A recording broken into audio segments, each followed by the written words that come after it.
Thank you, Stephen, for that terrific introduction. Before I begin my address, I'd like to consider safety for a moment. And for those of you not familiar with the concept of a safety share or safety moment, this is something that's quite common in oil and gas, in some engineering consultancies, in ports, in other organisations. 35 years ago, on the 2nd of November 1986, on the West Kingfish platform, 2 engineers were conducting routine tests on oil recovery equipment. Without warning, backflow up the open drain system filled the work area with hydrocarbons. Hot exhaust from the mole pumps ignited the hydrocarbons. Both engineers were engulfed with flames. Mark Crossley ran along a walkway and leapt into the water. Jacqueline James ran to find a safety shower. Another engineer smothered the flames, led her to a shower. A substantial portion of her body was severely burned. The aftermath, a Victoria Police investigation. A coroner's finding in October 87 that Mark Crossley died by drowning. In March 88, the Australian Federal Police, the AFP, commenced an investigation. In January 1991, quite a long time afterwards, SO pleaded guilty. Failure to secure health and safety welfare of persons. Failure to maintain in good condition and repair the firefighting deluge system. Failure to maintain in good condition and repair the vent flare. They were fined $15,000 in total. And then they spent a whole heap of money upgrading the drains. So what are the lessons, the safety lessons that we can take with us? Well, first of all, the design was not inherently safe. When you have open deck drains and closed equipment drains emptying into the same system, backflow from one to the other is possible. A vent system blockage being overpressured, which then led to the backflow because of the interconnection. Irony, safety equipment, the flame arrestor, was a critical issue. The flame arrestor was on the P&IDs, but not included in any maintenance or inspection programs. Don't install stuff if you're not going to maintain it. The test design did not have any way of those involved stopping the test if there were concerns. The chain of command for engineers undertaking the test probably wasn't clear enough. The most senior engineer was a contractor, so had technical responsibility been outsourced appropriately. There was no provision for oral or visual communication in a high noise area, and the test team were not advised of shower locations, the danger of jumping overboard, or even how to jump safely. With the benefit of hindsight, legal argument prevented the sharing of these lessons, which is why I speak of them today. So thank you. I will now move to my presidential address. I deem it a special honour and privilege to have this opportunity to serve this great institution, our IChemE, and I accept this honour with humility. As already been pointed out, I'm proud to be the 80th president and the 3rd female, and I note with some satisfaction that the time between female presidents is decreasing. It's particularly satisfying to lead our institution into our 2nd centenary year as the first president who was actually voted by a popular vote of the members. As I've not had time to personally meet many of you, the first part of my address will be a reflection on aspects of my professional journey and will highlight some of the changes that have shaped me and other chemical engineers and our profession. The second part of my address will touch on challenges and opportunities facing IChemE as we approach our 100-year anniversary of our founding and continue to deliver on our goals set out in our Strategy 2024. My approach to my presidential year is an opportunity for IChemE to reflect, review, reinforce and re-energise in times of change, challenge and opportunity, and after 100 years to answer the question, is IChemE relevant in changing times? Only yesterday, members voted to update the inspiring words that are set out in our institution's objects in our Royal Charter. These amendments will ensure that IChemE remains relevant, contemporary and aligned with its Royal Charter. Support for these amendments has already been given by Engineering Council. They will be now submitted to the Privy Council Office to obtain final approval from Her Majesty the Queen. The amended objects will reflect that IChemE has broadened its portfolio of activities since its original Royal Charter in 1957, particularly in areas such as process safety.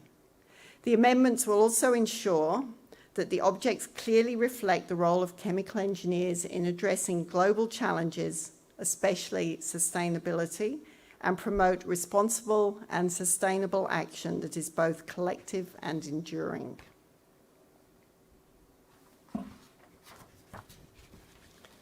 I graduated with a Bachelor of Chemical and Materials Engineering from Auckland University in an era of bad hair and poor fashion. This is more or less our final professional year, and yes, there are not many of us. And yes, there is only one female. But more important than what you see in the picture is that our collaboration, cooperation and mutual support. We worked as a team and I'm deeply appreciative. To put our chemical engineering year group into context, of the 200 engineers who graduated across all engineering disciplines at Auckland University that year, only 3, or 1.5%, were female. Today, most chemical engineering programs consistently have over 26% female participation. I guess as a profession, at least in the universities, we've come a long way. The trend in numbers is also clear. This UK data is also reflected in other countries, with universities producing many more chemical engineers, along with many more graduates across most disciplines. Positive and supportive opportunities for graduates, ideally as part of a graduate program, are essential to the future of our profession.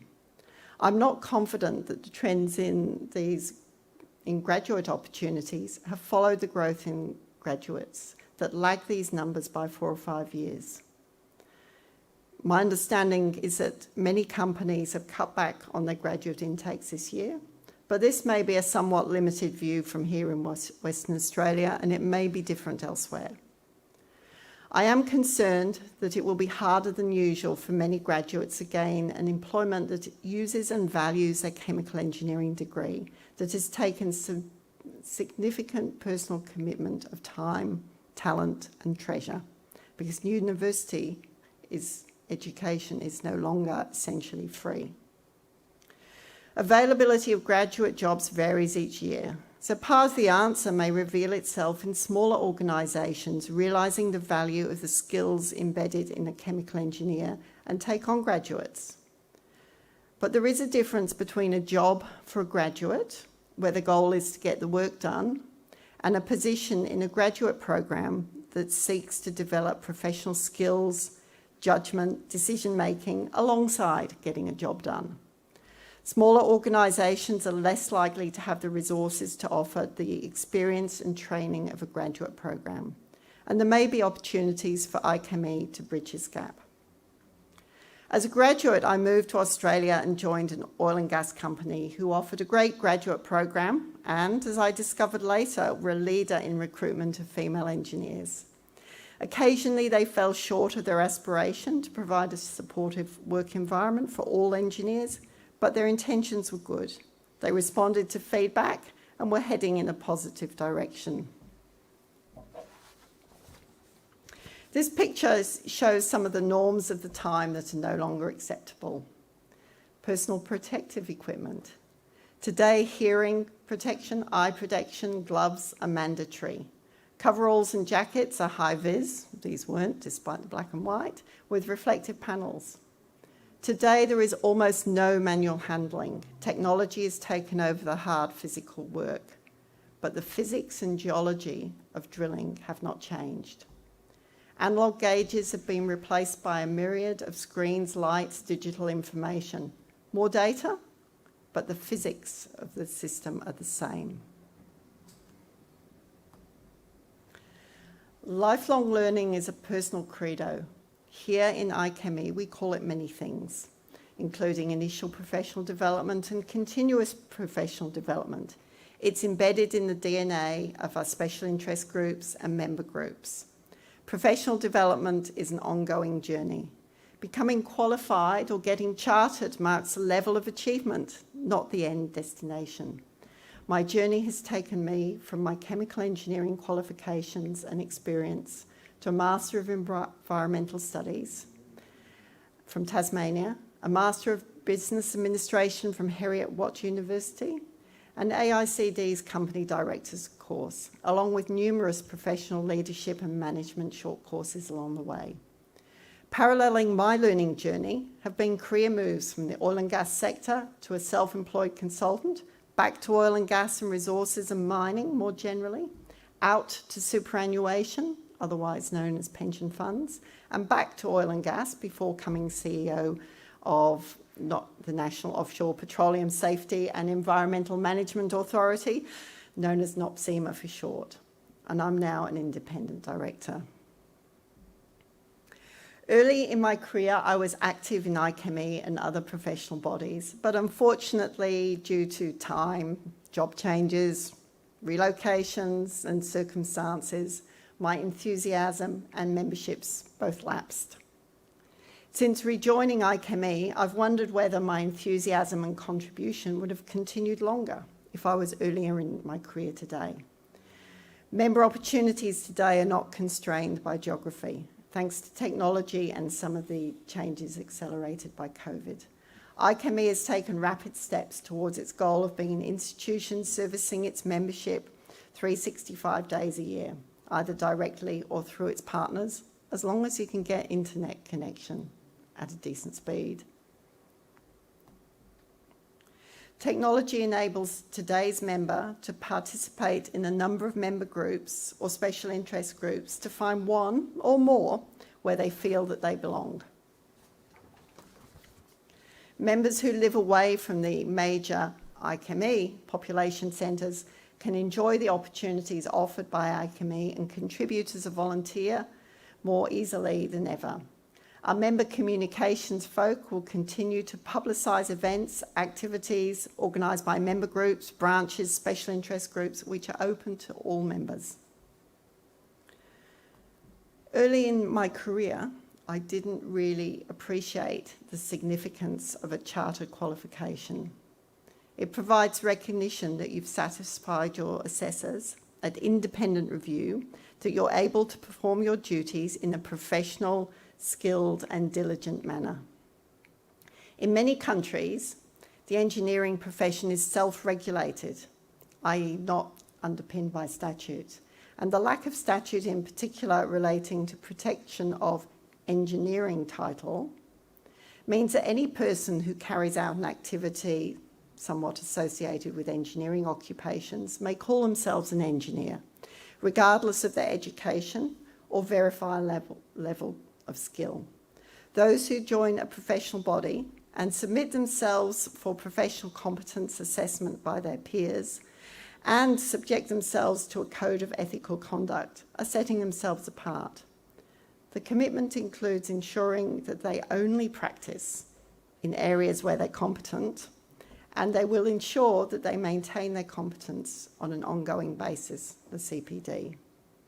So in summary, any person can say they're an engineer, but only professionals go the extra mile and make a public commitment to uphold professional standards of competence and ethical conduct. These individuals deserve to be recognised with a chartered status. Whilst change is a hallmark of every aspect of our society and the environment where chemical engineers work, There are three particular areas that I'd like to focus on today with a note of caution: technology, systems thinking, and regulation. Technology has become the key enabler for society. The technology that chemical engineers use to do their work has changed significantly. The slide rule in this photo was used more than once during my time at university, and let's just say that any relief brought by the advent of computers was short-lived. The mark sense or punch cards neatly held together by a rubber band were taken to the computer centre in the afternoon, only to collect the printout the following morning. Invariably, there was an error, so it hadn't run. Becoming a graduate and starting at my first job were the delights of an IBM Terminal on a desk linked by wires back to its brain in the form of a mainframe computer. Sounds a bit like the cloud linked by... Yeah. Anyway, since then we've all become familiar with the myriad of devices, softwares, apps that are intended to make our lives as engineers more straightforward. As technology becomes more sophisticated, it brings with it risk as well as tremendous upside, as we're able to shift our time and effort from handling data and calculations to generating information and drawing insights to inform decision making. Innovation has given us fabulous tools. They can also mask our understanding of what's really going on. If bad things can happen when technology fails or is compromised by cyber criminals, backup systems must function in time to prevent disaster. In high-tempo flight operations on a sophisticated modern aircraft carrier, there's a consistent flow of information. Every safety-critical activity is monitored. Layers of protection are designed to ensure that any safety-critical activity that is out of place will be noticed by someone before it causes problems. Visual checks and cross-checks by human spotters provide the final assurance before the command to land or take off. Advanced technology monitors the status and location of all aircraft on the deck and in the hangar below. Fail-safe redundancy comes in the form of a physical model, watched and kept up to date by a team of people in real time in case technology fails. As chemical engineers, our thinking is continually evolving. In his presidential address, our immediate past president, Stephen Richardson, highlighted the importance of system thinking. Before system thinking, there was a collection of knowledge, but without a connecting framework. Elements of process safety were being taught as a range of techniques, but with no overarching scheme pre-74 and pre-Flixborough, which is often thought of the birth of process safety. The Flixborough disaster was immediately followed by the Health and Safety at Work Act, which led to a sea change in thinking and a new regulator, the Health and Safety Executive, and the systematising of safety regulation. And of course, what happened in the UK was brought over here as well. Different names, though. The result of Flixborough and the HSE was that chemical engineers got into system thinking early because they had to. IChemE got on board quickly too. Others can do system thinking, electrical engineers and computing engineers amongst them, but the question is, what is the system that they consider? The boundary of a computer system or electrical network is fairly easy to define. As a result of chemical engineers getting it wrong, affect much more than just their plant, but also everyone and everything close by, they simply had to think bigger. Now that we need to address climate change and sustainability, we have to think very big indeed. And these systems will almost certainly get even bigger as governments, insurers, and the general public take more interest in what companies do and what they will permit. Concerns about finite resources prompted the development of concepts and tools such as life cycle analysis, which will become increasingly important. But life cycle analysis is tricky, and to do it well involves correctly defining the boundaries of the system and relevant, not theoretical data inputs. My note of caution here is to think big enough and not just blindly follow the book.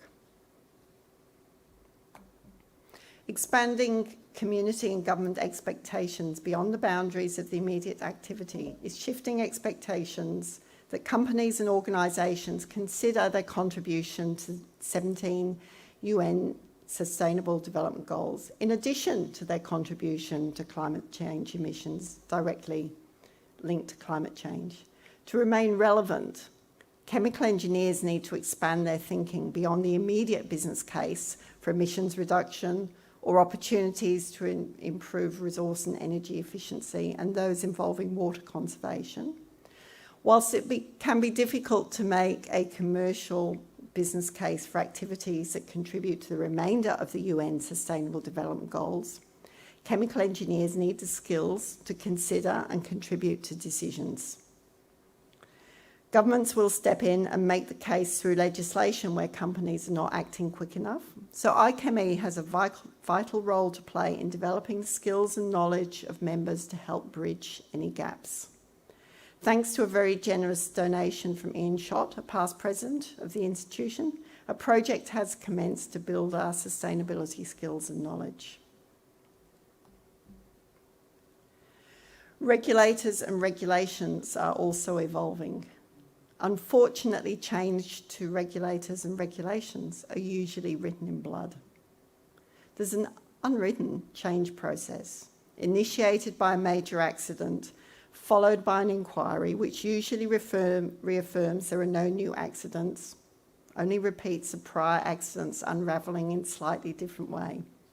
Recommendations usually point to a series of failings by the operator, flaws in the regulations, and a regulator who had insufficient power, expertise, or resources to regulate risk and keep the operator in check. The end result is invariably restructure for the regulator and/or new strengthened regulations. For example, Lord Cullen's report into Piper Alpha highlighted the weaknesses of prescriptive or rules-based regulatory regime of the time. To be effective, rules in a prescriptive regime must be both sufficient, correct, up to date, and enforced. And Lord Cullen highlighted the responsibility for that risk and maintaining safety should be with those best placed to manage the risk, the operator of the facility. The role of the regulator was to provide assurance to governments and the community that the operator was doing what they said they would to manage risk to as low as reasonably practical. Lord Cullen's key recommendations triggered an evolution of safety regulation, from prescriptive or rules-based, where the regulator sets the standards for operators, to goal setting, where the regulator establishes the level of risk, often as low as reasonably practical or a LARP. Regulation governing well integrity, environment management generally remained compartmentalised and more prescriptive. Some jurisdictions like Australia followed the goal-setting model with regulatory effort focused on developing a risk or hazard management framework, a requirement to make a safety case to the regulator, a competent and independent regulator, workforce involvement, and a general duty of care imposed on the operator to maintain safe systems of work. However, these events were not sufficient to prevent further major accident events. In the case of the Montara oil spill and subsequent fire in Northern Australia, a key cause was loss of well integrity, which at the time fell under a different legislation and different regulator to the safety of the facility. The Montara oil spill, which continued for 75 days, and subsequent fire resulted in the West Atlas drill rig melting over the Montara wellhead platform. Fortunately, no one was injured, but had circumstances been slightly different, the outcome may have been catastrophic. As expected, the pattern repeated. Following the Montara inquiry, well integrity, environmental management of the offshore industry became the responsibility of the federal government's safety regulator. NOPSA was renamed NOPSEMA. New regulations were now goal setting for both well integrity and environmental management. Operators now had to make the case that risks to well integrity were as low as reasonably practical, and actionable plans were in place to respond in the event of emergency. For the environment, a two-tier test was applied. Impacts to the environment had to be acceptable, and the risk to the environment had to be as low as reasonably practical. But in practice, the regulator remained internally siloed, with specialists focusing on safety, environmental management, and for drilling operations, well integrity. 5 years later, experience has shown there may be a better way. IChemE has stated that it's moving to integrated regulation. It's notable that this was not triggered by a major accident, but by the regulator seeking both better regulatory outcomes and reduced risk. Integrated regulation aims to consider a broader set of risk factors, an asset or activity-based approach that incorporates the expertise of specialists in occupational health and safety, environmental management, well integrity, oil spill risk. This holistic approach to compliance monitoring should allow better targeting of the most pressing risks and provide inspectors with a fuller picture of compliance issues to further enhance regulatory outcomes. This is an example of a regulator, in this case IChemE, adopting systems thinking to drive better regulatory outcomes.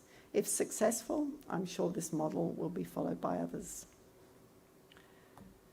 So back to chemical engineers. What we do is help large and not so large companies and organisations solve difficult problems. Our system thinking is a powerful tool if we apply it to the right system. In the words of Roland Clift, chemical engineers need to be able to work under uncertainty, to take decisions despite incomplete data. Our focus should be to design the reactor or the facility that is resistant to both short and long-term change within the system. Chemical engineers should identify and communicate the answer that is least likely to be wrong over the life of the decision, given the range of uncertainty about the future. So turning now to IChemE as we approach our 100-year celebration. First, let me acknowledge the challenges the global community has faced as a result of the COVID-19 pandemic. Whilst our experience of COVID has been very different depending on where we are, we've been united by concern, fear, and apprehension as the disease impacted communities across the globe. Whilst our experience may differ, agility, resilience, and trust have served IChemE and each of us individually. Looking back, had IChemE not invested heavily in IT systems over recent years, our ability to pivot to digital delivery of services to members and remote working would not have been possible. I've chosen to deliver my presidential address live here in Perth, where distance, space, and hard borders have protected us so far from the worst of the pandemic, to send a message that there are opportunities to do things differently as we adapt to a new normal. We don't have to revert to the past. Even the presidential address can be done outside London or Rugby. So strategically, the way forward for IChemE is following the roadmap set out in Strategy 2024. We've already made significant progress towards our vision, led by members, supporting members, serving society. Our Board of Trustees, including the President, is now elected by members and has the responsibility and powers to lead the organisation. Therefore, we're led by members. As a result, we likely will not please all of the members all of the time, as our remit is to act in the interests of the organisation and the membership as a whole, and not in the interests of individual members or subgroups. We've made significant steps towards delivering value and supporting members through a digitally connected institution, Digital IChemE, which allowed us to support members through COVID-19. This work has already resulted in the Loss Prevention Bulletin being made available to all members free of charge. Our Knowledge Hub, the new application portal have been launched, and with more to come to enhance our individual case procedure and other core services. In our mission to serve society, such a critical part of our Royal Charter, our Learned Society has selected 3 priority topics: responsible production, major hazards management, and digitalisation. Initiatives in these areas are ongoing to meet the targets set by the close of 2024.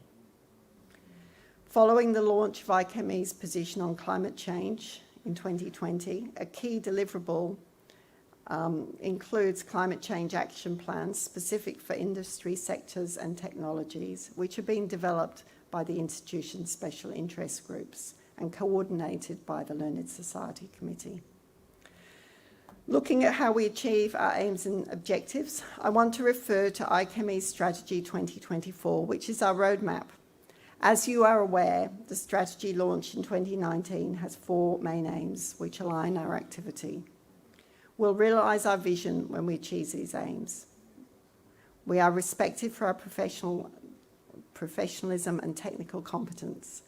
We are recognised as a vibrant learned society that materially impacts on the global grand challenges. We're acknowledged as a peer group leader in which an engaged membership receives and adds value. We're known as a high-performing organisation delivering significant value. Significant progress has been made over the last 2 years, with realignments made where necessary, but I'm very much looking forward to overseeing continued progress towards our goal. However, what might prevent us from achieving our goal? Let us pause and reflect on the risks to IChemE, both the implementation strategy 2024 and the long-term sustainability of the institution. There's a tendency in this sort of presentation to focus on the bright future, but as a former regulator, I tend to go back to risk. Some might say once a regulator, always a regulator. We must be alert and keep our eyes on the ball. Should members or the wider community no longer value our chartered status, IChemE would experience increases in members leaving, decreases in members joining, and the start of a slide to becoming a competitor of online education providers rather than a professional engineering institution. We have a challenge to keep members happy, but not at the expense of the institution and collective membership. Across our 33,000 plus membership, there are diverse interests, and increasing calls to speak out on this contribute to that. But IChemE has limited resources, and we must use the time, talent, and treasure of our members wisely. I encourage those who are passionate about pushing IChemE to become an advocate for their area of interest to consider whether IChemE getting involved will influence the outcome. Or would we simply be talking for the sake of talking? More concisely, should IChemE focus on our relatively limited sphere of influence rather than our broader sphere of interests? I think we need to focus on action versus words. And my general focus for the institution during my presidency is strongly aligned to my predecessors. Let's celebrate our centenary in 2022 as we work better together to prepare for the next 100 years. I'd like to see us continuing to value members' membership and chartered status so that non-members say, why not IChemE? We must recognise our contribution to society, continue to be a leading voice in process safety, and offer more support to provide skills and knowledge to equip members to contribute to the challenges of climate change and sustainability so that IChemE remains relevant. But how we work is important. Working better together is essential. So there's 3 things that I will focus on. Ethics. Our development of chemical engineers includes a strong focus on technical competence. While ethical issues are increasingly discussed during education and training, there is scope for more discussion at all points during our professional journey around judgment, ethical decision-making, dealing with uncertainty, and how we engage with society.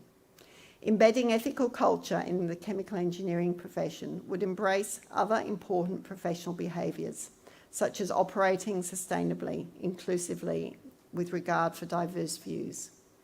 Greater visibility of an ethical engineering culture to the whole of society would help us ensure that engineers retain society's trust. There are opportunities and challenges of representing a diverse community with differing views. The loudest voice is not always the one that's listened to, and we all need to respect decisions through elected officers as member-led. And IChemE seeks equality, diversity, and always inclusivity. But this means different things to different people. So we actually need to work together to help each other understand the needs of others and accept that IChemE may not be able to meet everyone's expectations. We each have a responsibility to throw the rope down, to help others join in, to ensure participants have an opportunity to contribute, to think broadly when putting forward names. We should put all opportunities on the volunteer page on the website, encourage others to view it and put themselves forward. Renewal is critical, and perhaps some of those who've held positions on the same committee for a long time might consider letting go and trying something new when their term is complete, allowing room for other members to step up, step in and fill their place. As we contemplate our first 100 years and preparing for the next, I thought I would share the ethos that's embedded in the President's medallion. The crest on the medallion is the original seal of the institution dating back to 1923. It was designed by Edith Hinchley, who was the wife of J.W. Hinchley, one of the founders. It represents the emblematic watering of the tree of knowledge from the fountains of chemistry and engineering. For an audience of engineers back in 1929, Hinchley was explicit about the engineering connections. He said, chemical engineering is that branch of engineering which is concerned with the process plant in which chemical or physical changes are the principal features. A chemical engineer is therefore essentially an engineer with a knowledge of fundamental science and a special knowledge and experience of those processes which are carried out on a large scale in the manufacture of chemical and technical products. Since these processes cannot be carried out unless a commercial profit is obtained, the chemical engineer must have a knowledge of industrial economics and factory management. I think if he was speaking today, I suspect he would explain that since these processes are not carried out in a vacuum, an engineer must possess a knowledge of system thinking, process safety, and life cycle analysis. So I started preparing my address with a question: is IChemE still relevant? Expectations of government and communities for professionals to have and adhere to professional standards are increasing. IChemE's role as the internationally recognised qualifying body and learned society for chemical, biochemical and process engineers is more important than ever, especially when things go wrong. The IChemE community provides an opportunity to access and contribute to expertise, resources and international reach of IChemE's members and staff who are working together to set and uphold professional standards that underpin our qualifications, which in turn protect the public. Done well, this will help attract, develop and mentor the next generation of chemical engineers. We're working together to share specialist knowledge and good practice to support continuous personal and professional development and help advance the future of the profession. We're about facilitating networking opportunities between members from both inside and outside our own sector and our own geographic location. And we're providing opportunities for members to contribute and to help shape our response to the global grand challenges and advance the contribution of chemical engineering for the benefit of society. IChemE is relevant in times of change. And as your president, I'll be working to ensure that IChemE continues to adapt and respond to the opportunities and challenges presented by our changing world. However, even as president, there is only so much that I can influence. Working together as the IChemE community, we can achieve much more. Let's all communicate the value and benefits and relevance of IChemE to colleagues, employers and our networks. And as a result, employers may value membership and chartered status. Non-members may join, and current members may get more from their membership and consider volunteering. So in closing, I'd just like to say thank you to the UWA for generously contributing their e-zone for the evening, the WA Members Group for supporting the event, to Lucy, Bev and Fiona, based in Rugby and in Melbourne. Thank you for organising and supporting all the AV and the online video streaming. And finally, I'd like to thank and acknowledge the support of my family, especially my husband Brent, my two children, Avla and Aaron. Aaron's here tonight. Friends, colleagues, and those who've helped me along the way. Without your support, I would not be here. So please, keep in touch.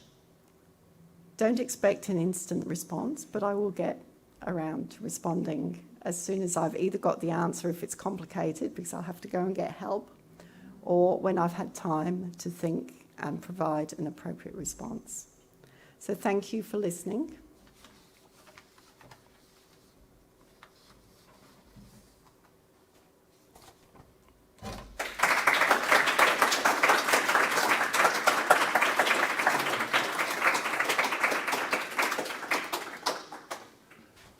Jen, I think we should thank you for a very interesting, thought-provoking and challenging presidential address.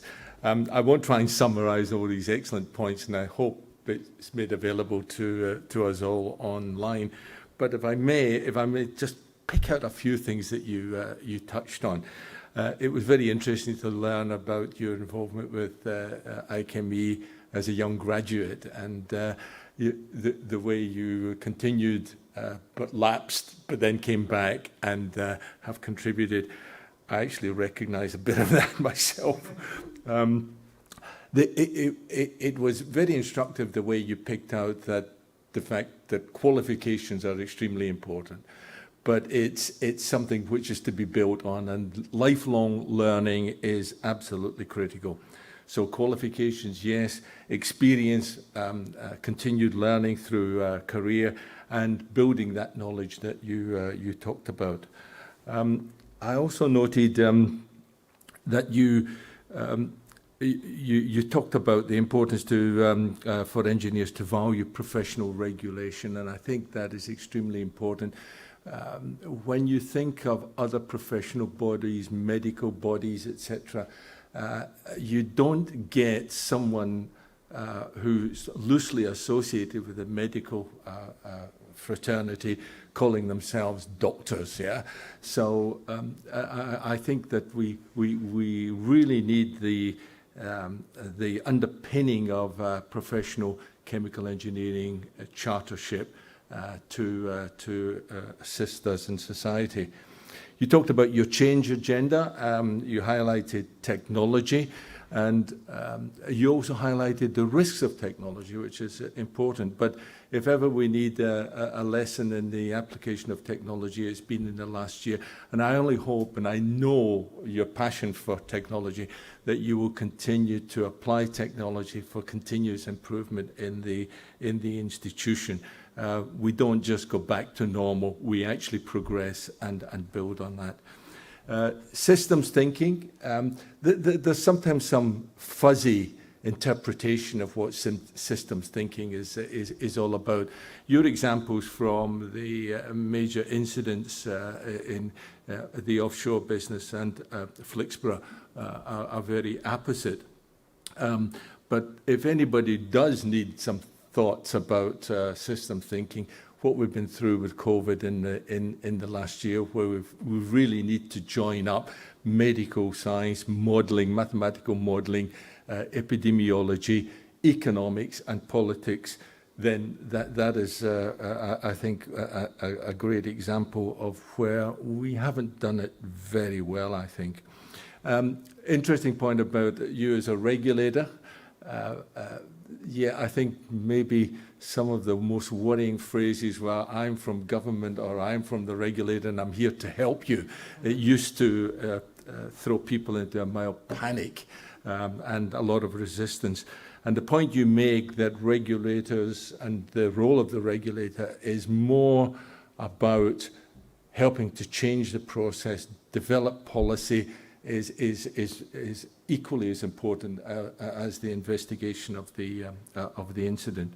You talked about uncertainty, and I think it's quite apposite that here in Western Australia, where is the home of the black swan, we ought to be front and centre of dealing with uncertainty. I liked your points about the future of the profession and in particular the institution. We have moved a long way in the last few years since we started the whole review of governance some 5-6 years ago.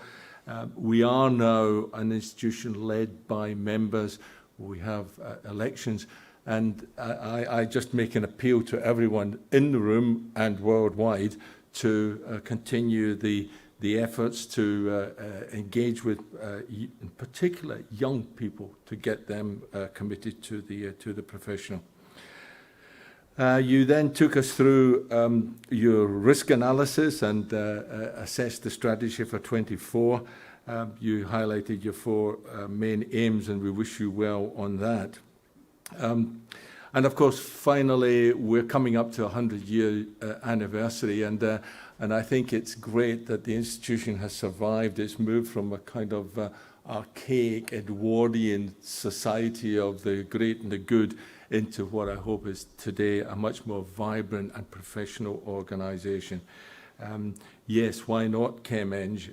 And although the numbers of people studying chemical engineering seem to have topped out, I still think it's such a wonderful education process for being able to apply engineering, science and systems thinking to other fields other than the traditional. So, ladies and gentlemen, can you join with me in the room, but worldwide, although we won't be able to hear you, let's join with together and thank Jane and wish her all success for her year.